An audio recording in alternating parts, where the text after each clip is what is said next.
Hi there guys, and welcome back to the field. So the Samurai Carpenter made a video and he was talking about, this is the stuff I carry in my truck, because he had a roadside emergency. And he asked, what do you carry in the back of your truck or in the back of your car to be ready for a roadside emergency? And I'm like, I am the most well-equipped dude on the internet, because first off, look at this car. I am ready for a roadside emergency. Like, this is, I did not paint this car for like high-vis safety or anything like that. This was, there's videos on it, but this was basically to prove a point regarding spray paint. This is actually 63 cans of just plain old basic rattle can Rust-Oleum. But I do have a policy of just fundamentally being prepared. And I do a lot of EDC stuff, as you've seen in some of my EDC videos.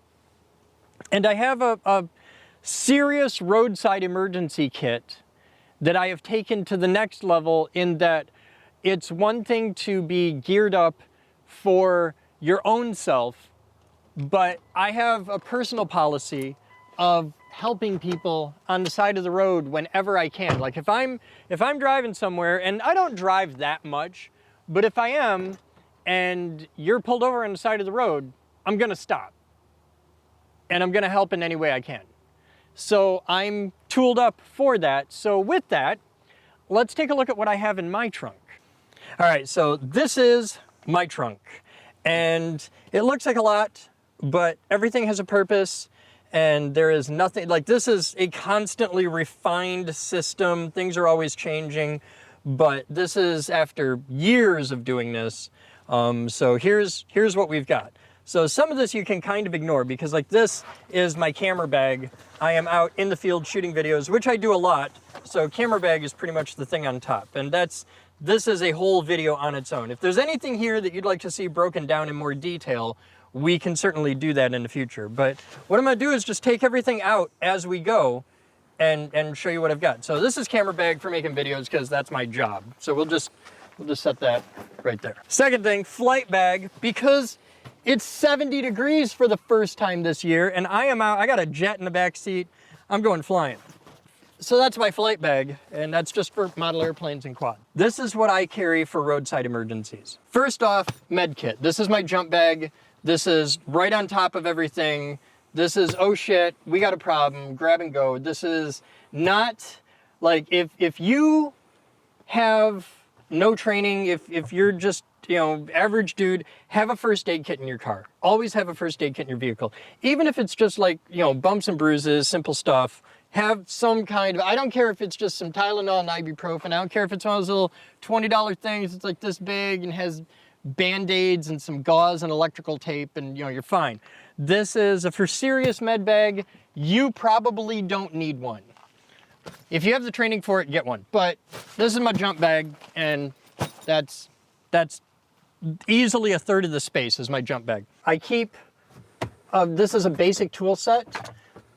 A really awesome viewer sent this in to me, and I use the hell out of it. This gets a ton of use on, like, for roadside stuff and just for general duty. I have worked on my boat with this, and it's missing the little wrench and the other wrench, so I should find those and put them in there. But this gets used a lot.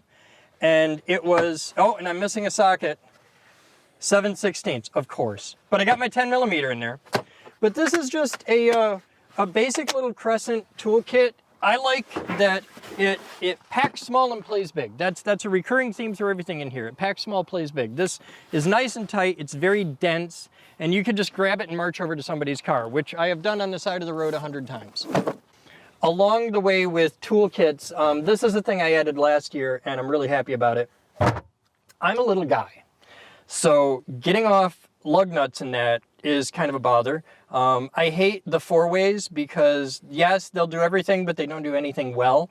So this, I am a fan of a long lever. Okay, this is just a crescent wrench with, it's a telescopic socket wrench. And you can set it to different lengths, but it's awesome. To go with this, a proper set of actual dedicated sockets, and these are double-ended sockets. So like that's 19 millimeters and that's 17. I'd like to point out we've been filming here for 20 minutes and that's the first car to go by. So, so this is all double-ended sockets. And this particular set, they may seem like oddball sizes, but these are the most common sizes for lug nuts. This is specifically designed for lug nut applications. And these all fit this, and then this fits this wrench, and this together is a really good, very comprehensive set to change tires. Like if you just need to get tires on and off, and if you're helping people on the side of the road, this is a thing to have. So that all lives together with that. There's a story behind this. I have down under here a spare tire and the really crappy jack that comes with the car. And you probably have one in your car. The little scissor lift thing, and they're garbage. It's a disposable jack. So I was pulled over on the side of the road helping a dude one day. Not far from here actually, about 5 miles that way, over yonder, out there. And his jack sucked, and I didn't have enough jack to lift his car. So I was like, just sit tight, wait here a minute. I got in my car, I drove into town, I went to Farm and Fleet or wherever, and I bought a jack. I was like, I'm going to go buy a jack. I actually bought two, and I think the other one is still at the boat. But this one always stays in the car. The other one's a little bottle jack. And it cost me like $100 to buy a pair of decent jacks, and it comes in a carry case, and awesome. And I knew where he was mushy on the side of the road, kind of crappy. So I had the kid in the back room at the farm store cut me off a couple pieces of pallet, which have stayed in my car ever since because they work. It's just a couple pieces of flat wood, and you can see they've got jack wheel divots crunched into them here because I actually use these. This is the red from the rails of the jack crunching down into it in soft ground. But this is just a little, like there's nothing special here. It's called a Trolley Jack. But make sure when you buy one of these that you fill it with oil, has a handle with it, and it only does one thing. That whole space, it uses a lot of space to just do one thing, but it does it very well. And this is a jack that I can trust a hell of a lot more than the crappy scissor jack for the car. This is a monopod, goes with camera gear. You probably don't need one. Toolbox, or well, tool bag. And this is just a generic tool bag. I've gone through this in a video before, but this is the same tool bag I did in a video before, but it's just a basic tool bag of simple tools. I also have an umbrella in here, which is surprisingly useful. But just good, simple tool bag. Couple things of bits. These go with cordless tools and a couple wrenches I have in there that fit those. This is my safety and visibility tool bag. Oh, there's the other jack. Yeah, there's my little bottle jack there. And then a thing of flares, electronic flares, high vis. This is a high vis jacket, which says inspector on it. You can have a lot of fun with this. But that's all my safety visibility stuff. Couple triangles. These are just safety and visibility stuff. And then I keep some clothing related things. I keep a set of gloves on either side. Frequently you have a helper. So just a basic set of work gloves on either side. A towel, just generic towel. Always have a towel with you. Down this side, I keep a pair of shorts. I spend a lot of time on boats, and it is not uncommon that you're gonna have some kind of incident and you end up very wet. So being able to have just a dry pair of shorts to change into, or if you have the opportunity to plan ahead, change into the shorts and get wet here. So that works good. For not so good weather, set of coveralls. These are just a set of Dickies coveralls. These are the same ones I wear in the videos a lot. Because if you're dealing with this stuff, it's pretty likely you're gonna end up crawling under somebody's car, probably not in the best of conditions. A stocking cap. Always, always, always pack a stocking cap. So that's gloves. And then we have a tiny flashlight that usually lives in the tool bag. A big MagBat flashlight. And then there's another flashlight up here, and this one's got a red lens. So up in here, we have an umbrella, like a full-size, big, serious umbrella. A machete, which I have never had a need for in like roadside emergency, but I use a lot if I'm out in a canoe or a kayak or something. And these are awesome, and I recommend them highly. I use these a lot. I have saved more motorcyclists with these. Like more motorcyclists than cars, but probably half a dozen guys on bikes. These are a 30 fluid ounce or just about a liter of gasoline.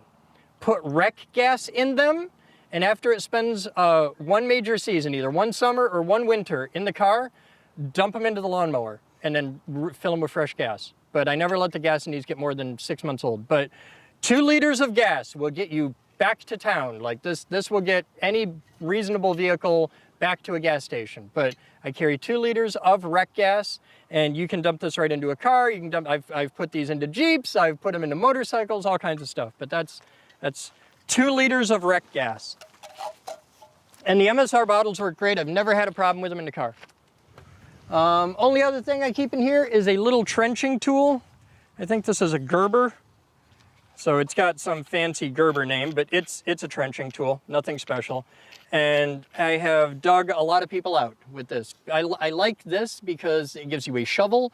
It'll work cocked at 90 degrees, which is really cool under a car because you can just hog out, and just simple little shovel. And that, I believe, really is it, except for my initial, this is more EDC though. This is my my regular EDC rig with the usual stuff like emergency shears and stuff like that. But yeah, this is always with me, so I don't count this as just car stuff. But this is a video unto its own. So there you go. In response to the Samurai Carpenter, that's what I carry in my car for emergency roadside preparedness. It has saved my butt several times, and I have had the opportunity to help a lot of other people as a result of just being the guy who's ready to rock. So there you go. That's my emergency roadside preparedness video heading out for the Samurai Carpenter, and for anybody out there who might find some use out of this. So I'm curious, comment in, what do you think of this? And what do you carry in your car? And did you learn anything? Because maybe you'll see something here you'd want to add to yours. I know it's a lot of stuff. I know I take a hit on fuel mileage and stuff like that, but I don't drive enough for that to really be a problem. And for having the available resources, the capacity and the competency to be able to help somebody in need, it's worth it. It really is. And there's nothing here that I either can't justify or haven't used. Almost everything here I've used. So yeah, and I can't think of anything right now that I need to add. If you know something I should add to this, by all means comment and let me know. So you guys have fun. Thanks for watching. I'm Chris Bowden, and as always, I'll see you next time.